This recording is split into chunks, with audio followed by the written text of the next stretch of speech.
Here's an access point heat exchanger. World's famous heat exchanger, patent pending, and we have it installed on a Blue Baron 45 SE. And we're going to just show you just basic considerations for your installation. And one of the things I wanted to say is that all these heat exchangers have to be mounted horizontal. The first thing you want to do is establish a location for your mounting. We can change the brackets to suit your mounting surface, but it can also be mounted on a horizontal, say, wall section of your truck mount. But the best thing to do is to always make sure that it's as close to your header pipe as possible. This is your inlet to your heat exchanger. It always comes in the center of the plate. Here is a exhaust diverter. Oftentimes, a lot of times you don't need this, but in this case, this one has an exhaust diverter which bypasses the heat gases in the no heat mode. And as we look in the rear of it, you can see where the pipe goes down to a medium muffler. Recommended for this type of engine. The exhaust header is an all stainless header. We do build the headers as per order. This is a 25 horse Kohler engine. One of the most important aspects of any installation is I recommend using the seamless heavy duty annular stainless pipe. It's actually tiggable hose pipe that we have sold quite a bit of it, and it's easy for the installation because it not only that, but it can take vibrations really well. The seamed stainless is lighter duty, and we don't recommend it for any installation for that matter. This is the best way to go, and we clamp it down to the header pipe right here. And the best way to do this is to short pipe it as best as you can. But in this case, we included the exhaust diverter, which is fixed, hard fixed as a fixture to the heat exchanger. So there has to be some form of stability, and in the way that we mounted this, we make sure that this is mounted directly in and using 1-inch pipe, stainless pipe nipple and a coupling, and then we use all male nippled.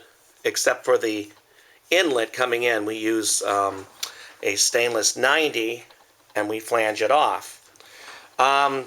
So whenever you're installing any of these heat exchangers, you just have to make sure that they're on a sturdy mounting plate. We recommend that you always use proper pipe convention as far as for your header pipes. If you're using an own-in engine, a lot of times the own-in engines are 1.5-inch pipe. That will make the consideration as to what your inlet flange will be. What we do is we put female 90s on both sides of our heat exchanger. On this particular unit, this is the way it's designed. When we sell our heat exchangers, we use open flanges, female flanges, which allow a more universal fit. So if you decided to take this heater, put it on the left side, down below on the right or left, you can angle this out to the direction in which you want it to go for a proper retrofit. This is an 18-inch by 8-inch Schedule 10 stainless 304 pipe.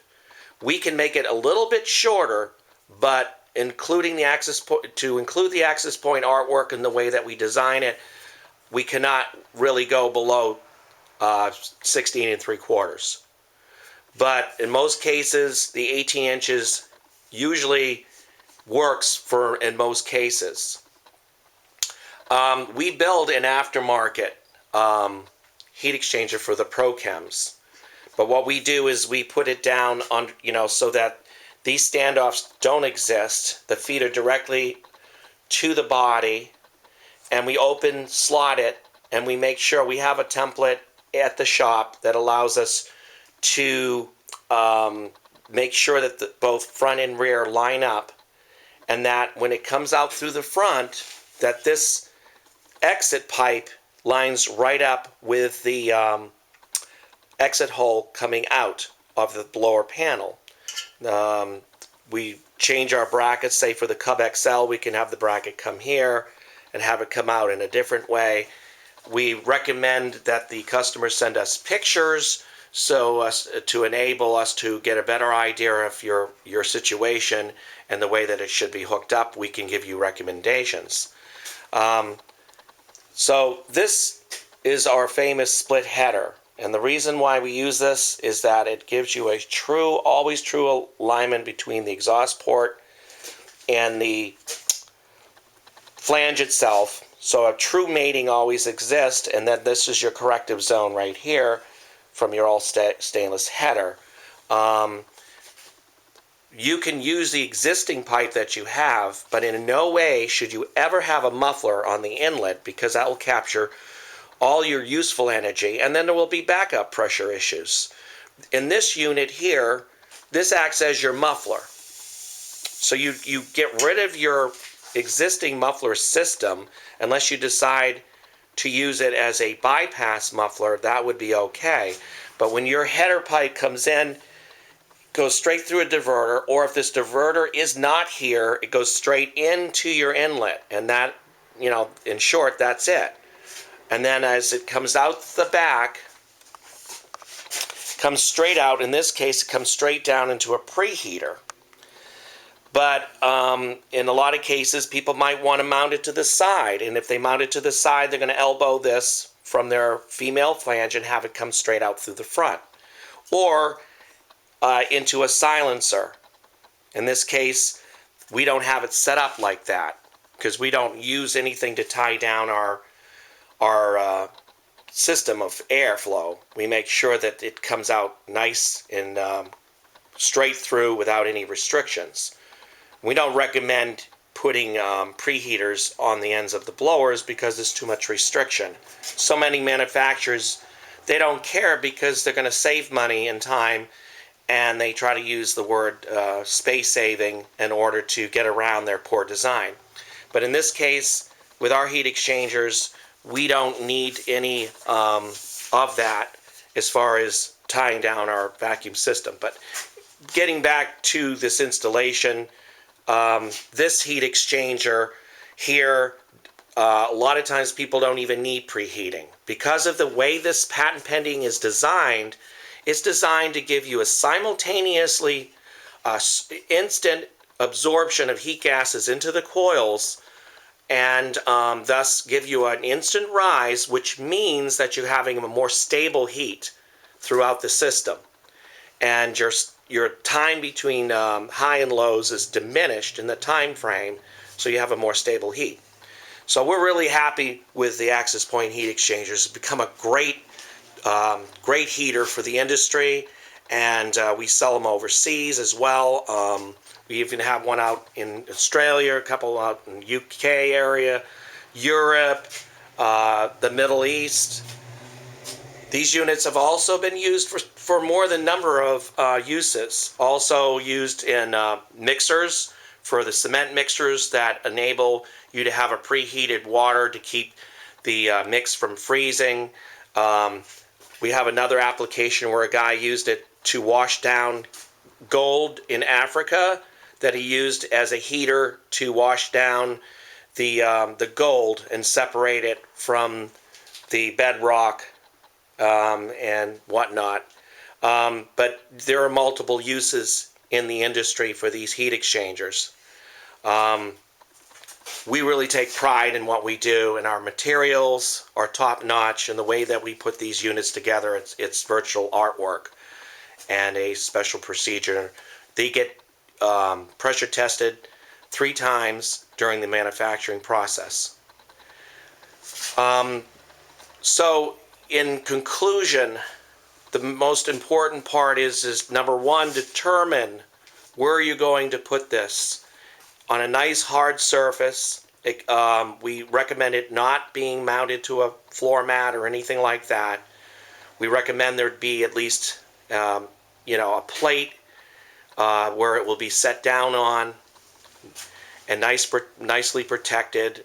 Ensure that whenever you're doing any kind of work with these heat exchangers that you're using, everything is cooled down, and in your old unit that you're dealing with high pressures, always consider safety at all times in a pressurized system. Always allow the surface areas to cool down so that there won't be any injuries. Also, in your water connection, I wanted to mention is that when the water comes in, I recommend you putting a relief valve here, and that's in the cold water side, okay? Where the cold water comes in, there's a relief valve, and that can be plumbed down to a point where it can go to a fitting on your machine safely. I recommend a Blue Neptune hose here in order to give you a tempered, and I wouldn't recommend anything flim-flam or 250 psi unsteel walled hose. I recommend a heavy-duty Blue Neptune, and safely clamp it, and then it's got a male pipe hose crimp down below. We do all our own hoses, and when we do sell our units, we can build the inlet hoses that come in to whatever specification that you want. In this case, we use 3/8 male pipe thread, so that when you purchase these units, the inlet is 3/8 male pipe thread, and the outlet is the same, but we can also change it to 1/4 if you so desire. Where in this case, if you decided to use 1/4 Blue Neptune on a 3/8 pipe, what you would do is you would push it down from 3/8 down to 1/4, and then from there add your pipe.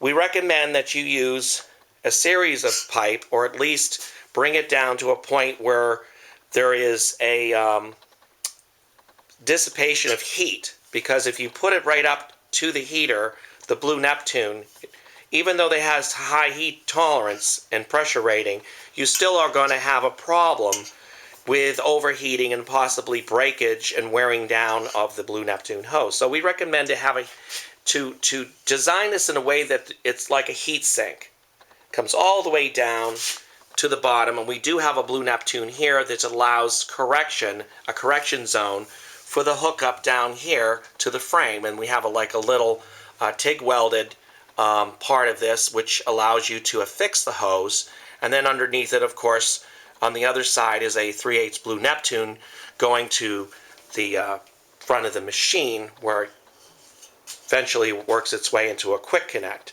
But on this case here, we also use a sensor switch.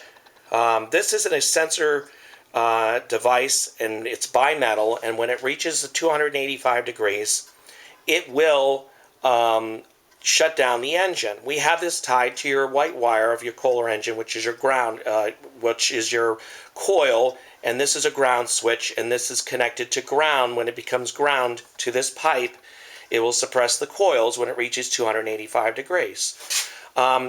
We could also use this as a means of turning on a dump solenoid, and the dump solenoid will actuate when the temperature becomes 285. It will allow a dump, and this will become chassis ground. Normally 12 volts is continually connected to this dump solenoid. It's a DEMA dump solenoid. We sell these units, and when this becomes common ground, it will turn on your, it'll excite the field and allow this become magnetized and open up your valve and allow the water to flow safely into your tank, your waste tank. Or if you have last step and you have uncontaminated water that is not tainted with chemical, and you're using last step injection, oftentimes you can just take this water and recycle it back into your freshwater tank.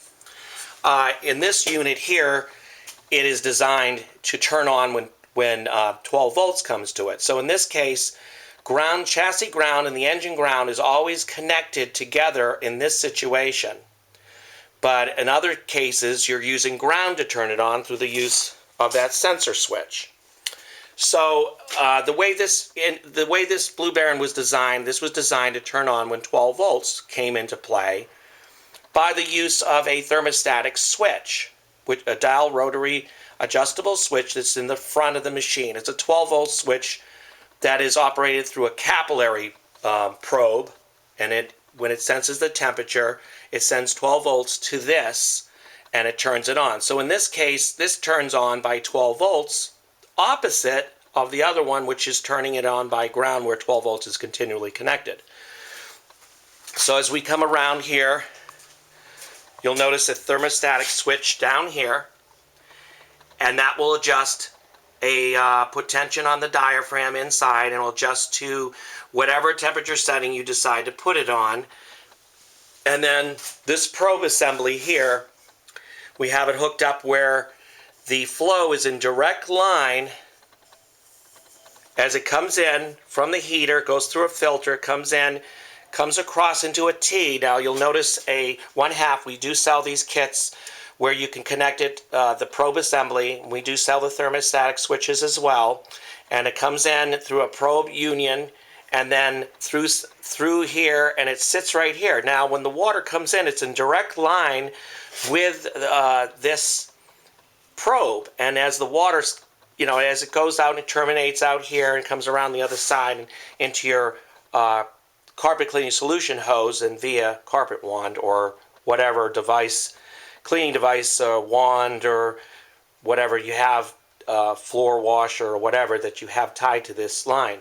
But in this case, like I said, we make sure that we bring it in direct line with the thermostat, so we have an instant reaction, and the water can move across the probe and create a quickened reaction time for that little capillary oil to come down and sense. And as it comes down, it senses, it's a heat sensor in a way, because the oil, as it heats, puts pressure on that switch in the front of the machine, and that will trigger the 12 volts to turn on your solenoid. So in this case, also we put a valve here, and this valve, purpose of this valve here is to, when you're using pressures above a certain way, like for instance, if you go way up over 1,000 pounds on this gauge, it's about right here. We recommend with use of these DEMA solenoids that you shut them down. You're not going to get regulation that way, but on the other hand, you're going to save your DEMA valve, because it's only really rated for 1200, and we figure the threshold of 200 psi, safe to say 1000 psi will protect that DEMA solenoid from having any problems. Typical use of this unit with the use of the DEMA valve is 500 psi. That's normal carpet cleaning pressures. You can use 1,000 and still consider having it, if you're going to do pressure washing, having it come through that DEMA solenoid. But like I said, anything above 1,000, I recommend shutting this down. There are different ways of adjusting the temperature. You can use flow control. That's another way. You can use exhaust diversion or flow control, and having a trickle come out will increase your flow rate. Now, everything is determined, with heat exchanger system, everything is a determination of flow rate versus heat. So the heat conductivity and the BTUs of energy provided by this header pipe, and in Kohlers it's 1100 degrees Fahrenheit. These pipes get pretty hot.